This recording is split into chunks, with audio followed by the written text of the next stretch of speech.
Hi, hello friends. We're here at the China-ASEAN Week for Cooperation here in Guiyang, Guizhou. And here with us today is Professor Muhammad Ali, President of Punjab University in Lahore, Pakistan.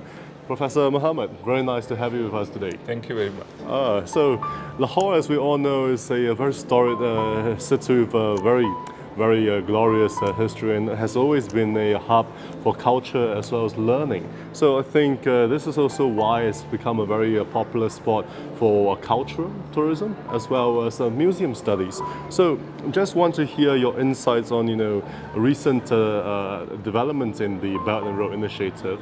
How has this global initiative helped in maybe Pakistan's facilitation of its cultural tourism as well as museum studies ecosystem?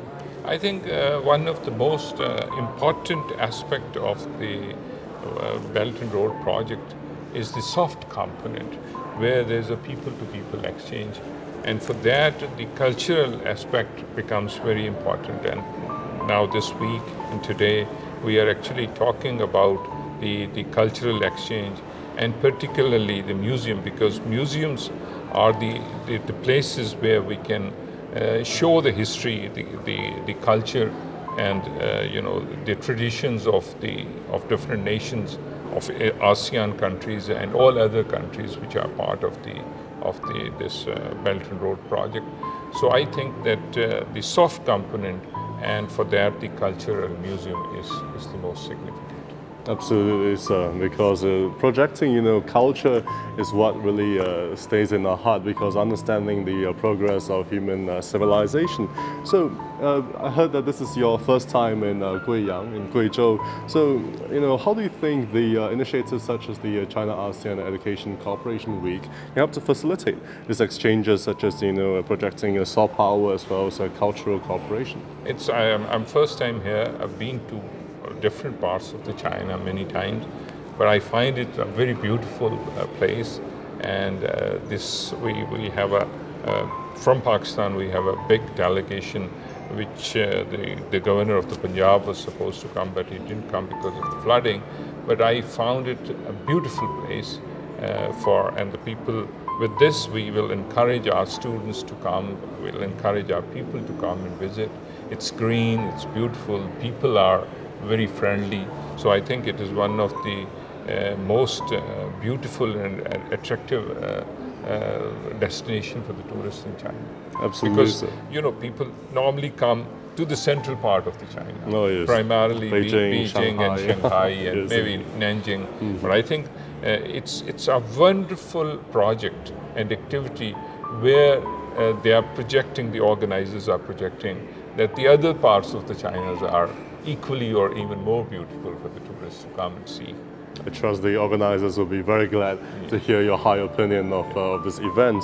So on that note, given that, I think this is where I think Guizhou can share some similarities with Lahore, in the sense that it provides something unique in terms of tourism experiences, whereby it's not overly commercialized and really takes our heart and mind to fully experience, the wonders and beauties of this of tourism. So on this note, what do you think are some prospects for cooperation in terms of we mentioned that in the future we want to bring students from Lahore to explore Guizhou. What do you think are some initiatives that we can push forward to actually deepen this mutual understanding? Yeah, I think the director of our Lahore Museum, which is very large, is with us, and we do have a very large museum at Punjab University, a natural history museum. And we have paintings, we have culture, history, everything. And we are visiting museum here in Guizhou today.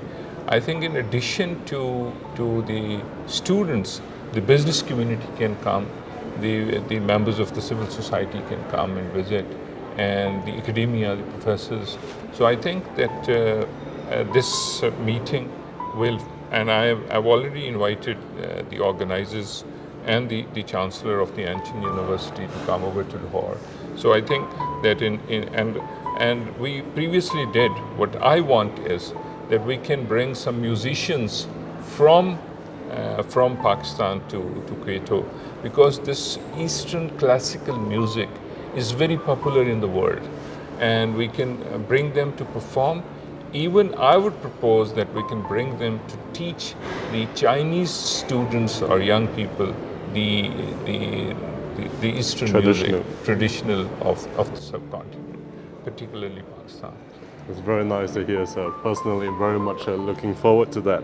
So on a final note, what do you think is some advice that you would like to give maybe the colleagues in the education sector in Guizhou in terms of promoting this province into an international travel destination, because we all know that Lahore has been very successful in that. I think that one is certainly the promotion of the language on both sides. In Punjab University, we have a Confucius Center, the largest in Pakistan, and we are teaching thousands of the students from school till university level the Chinese language. This promotion of the language, and as you know, the Chinese is the most popular foreign language to learn in Pakistan. Maybe we can encourage some of the Chinese students to learn Pakistani, the Urdu language. Nice. And we have a big number of students from China under one project doing their PhDs, particularly in culture, history in Pakistan. And some of them, almost 32, have returned back, and they are holding a very senior academic positions in Beijing. Here in Anshan University, 2 of them are working. So they could be our ambassadors. And as we are very close friends, and bringing people here and from Pakistan to China will be very beneficial for both nations. Very nice and very heartening to know that in the past few years there really has been a lot of this excellent groundwork in facilitating ties, and we definitely look forward to building more, especially at the China-ASEAN Education Week. Yes, and again, thank you so much, Professor Ali from the Punjab University in Lahore, and yes, signing off from the China-ASEAN Week for Education Cooperation here in Guizhou.